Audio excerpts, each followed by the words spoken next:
If Texas is going to be able to get energy to all of its residents, current and future in the state, ERCOT says there's going to have to be some changes. Today, ERCOT, which oversees Texas's electrical grid, unveiled what it's calling a new era of planning that, as they put it, would adapt and plan differently to meet future electricity demand. So I think we can respond quickly enough to be able to incorporate and adapt to the pace of growth. In a presentation today, ERCOT President Pablo Vegas noted that they've now had to increase their projected energy demand, known as loads, by 40,000 megawatts compared to last year. As he said in his presentation, the forecasted pace of load growth could exceed the pace at which transmission capacity can be built to support it.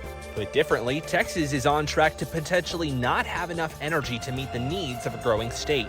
There's clearly solutions out there, and it really requires all of us to be creative and innovative in how we think about solving these problems, but there are solutions to them. While that's happening, the legislature too is looking into addressing the grid once again.